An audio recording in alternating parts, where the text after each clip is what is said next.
मेरी शुक्रवारी यात्रा। यह एक संस्मरण है जो मैंने अबू धाबी में रहते हुए लिखा था। दरअसल वहाँ मैं हर शुक्रवार को छुट्टी होती है, तो हर शुक्रवार को हम लोग समुद्र के किनारे जाते थे, जिसे वहाँ कॉर्निश बोलते हैं। और मेरे न जाने कितने ही ऐसे संस्मरण वहाँ तैयार हुए। उस संस्मरण में मैं केवल किनारे बैठी हुई थी और ये यात्रा मैंने पूरी की। ये मेरे अनुभव, मेरे कहना चाहिए कि मेरी कल्पनाओं के आधार पर ये यात्रा है। और इसीलिए आज जब कल्पना की बात हो रही है तो मैं अपना संस्मरण आप लोगों के सामने ज़रूर रखना चाहती हूँ। समुंदर की यात्रा शुक्रवारी होती जा रही है, जैसे मंगल बुध की हाट हो। हर शुक्रवार आँख खुली नहीं कि सुबह समुंदर के किनारे, जहाँ किनारे कभी नहीं मिलते, बगैर मिले ही ना जाने कितनी ही अनगिनत कहानियाँ गढ़ जाते हैं। हर कहानी का अपना अलग पहलू, शुद्ध कहानियाँ, देसी किरदार, लेकिन रंगीनियत से भरे। ये रंगीनियत न तो बेआबरू होते जिस्म की है और न ही उन तमाम जामों में बसे धुआं उड़ाते शहरों की। इस जहां में सब कुछ वैसा नहीं जिसे हम उथली आँखों से देखते हैं। गहराइयों तक पहुंचने के लिए गहरापन ज़रूरी है, जो अंधकार में उजलापन ढूंढ सके। एकटक निगाहें घूरती जा रही थीं उन बेजान पत्थरों को। तेज़ होती सूरज की किरणें सीधे पानी पर पड़ती। कहीं पानी हरा तो कहीं नीला दिखाई देता, मानो इंद्रधनुष आसमान से उतरकर समुंदर को सलामी ठोक रहा हो। किनारे पर बड़े बड़े पत्थरों की बाड़ बनी है, जिस पर मेरा ठिकाना होता है। घंटों बैठती हूँ। उन लहरों को आते जाते देखना मन को तरोताज़ा करता है। हर एक लहर अपना सुख दुख का अनुभव लेकर आती और लौट जाती। बाढ़ में से खिसके हुए कुछ छोटे पत्थर किनारे पर धंसे हैं, जिनसे लहरें बार बार टकराती। सूरज की किरणें जब पानी पर पड़ती तब वे डूबे हुए पत्थर सोने के दिखने लगते, जैसे सोने की लंका की कुछ शिलाएं बहकर वहाँ बस गई हों। वैसे भी रावण की लंका में कौन रहना चाहता है? न जान न बेजान कोई नहीं। जैसे ही लहरें पीछे की ओर खुद को धकेलती हैं, ये धंसे हुए पत्थर अपनी असली पहचान कराते। मान गई थी, हर पीली चमकदार चीज़ सोना नहीं होती, पर कुछ लोग ऐसे ही लाल पीले हुआ करते और कुछ सोना न होते हुए भी तासीर से सोना ही रहते। पानी में पड़े उन छोटे पत्थरों के आसपास छिंगुली बराबर मछलियाँ अपने शिकार के इंतज़ार में सर सर कर पलक झपकते ही इधर से उधर तेज़ी से निकल जाती। हर बार यही लगता कि शायद अभी अभी यही वाली गुजरी थी। इसी तरह मनुष्य के झुंड में मनुष्य की पहचान बहुत कठिन है। कोई चारा डालता है मछली फंसाने। जो एक्सपर्ट होते हैं वे अपने जाल में सब तरह की मछलियों को आसानी से फंसा लेते हैं। शौकिया लोग हैं, हफ्ते भर के खाने की तैयारी कर ही वहाँ से विदा होते हैं। उन पत्थरों को धकेलते हुए अंदर तक गुजरने की कोशिश में मेरी नज़रें न जाने किन किन रहस्यों को टटोलती आगे बढ़ती जा रही थी। धंसती हुई रेत और उसमें धंसे बड़े बड़े जीवित शंख। अनगिनत रंगों से बने ये सीपी और शंख गवाह थे कि ऊपरी सतहों पर हमेशा ही सब कुछ रंगीन होता है, जैसे कोई जादू नगरी। ये इस बात का भी द्योतक है कि ईश्वर रचित सारी कायनात में सारे रंग शामिल हैं, पर आखिर में सारे रंग मिलकर उस काले रंग से सफ़ेदा तैयार करते हैं, शुभ्र सफ़ेद। श्वेत शाम का भेद जानने का यह अंतिम मार्ग है। इस मार्ग पर पहुँचते पहुँचते सत्य पूरा सफ़ेद लगता है। रेत आगे आगे और धंसती जाती। रेत का धंसना और पानी का गहरा होना समानांतर चलता जाता है। वहीं ढेर सारे कवक अलग अलग प्रजातियों के मुझसे मिलने आतुर थे, पर मैं उन सब से अनजान थी, इसलिए परिचय होने में ज़रा वक्त लगा। लेकिन वक्त के साथ साथ आगे बढ़ती नज़रें सबको अपने में समेटती हुई बढ़ती जा रही थी। अलग अलग आकृति और भुजाओं वाले शैवाल जैसे स्वागत के लिए ही बिछे हुए हों। उनको शायद मनुष्यों का साथ थोड़ा भाता है, तभी जल्दी ही दोस्ती करने में माहिर थे।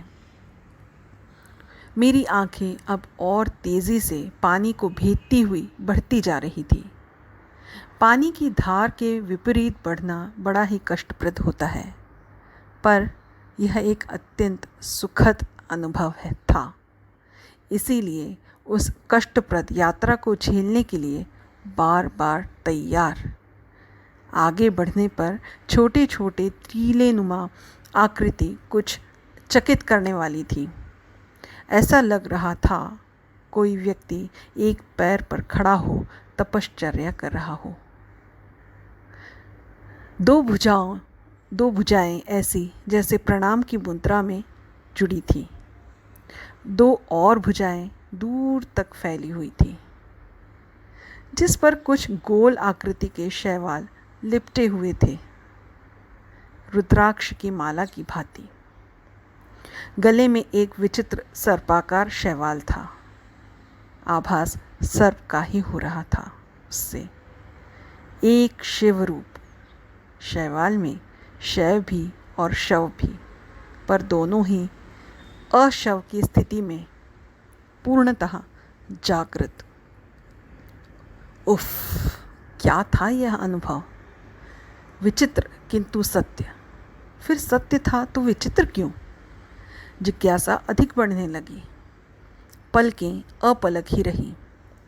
यात्रा का संघर्ष और आकर्षण दोनों ही आनंददायक था। ये क्या? आगे बढ़ने पर मेरी आंखें भौचक्की रह गईं। पूरा का पूरा ब्रह्मांड जैसे इसी समंदर में समाया हो। हिमालय से दिखने वाली ऊंची ऊंची पर्वत श्रृंखलाएं, बड़े बड़े दैत्याकार वृक्ष, न जाने कितनी ही आकृतियां जो बार बार उनके मानव होने का एहसास करा रही थी। क्या यही वह जगह थी जहां मनुष्य देह त्यागने के बाद आता है? क्यों मेरी आंखें सब देखकर पथरा गई थी? ये मानवाकृति इस समाधि की अवस्था में क्या कर रही थी? क्या ऐसा ही अनुभव होता है जब मनुष्य समाधि में होता है?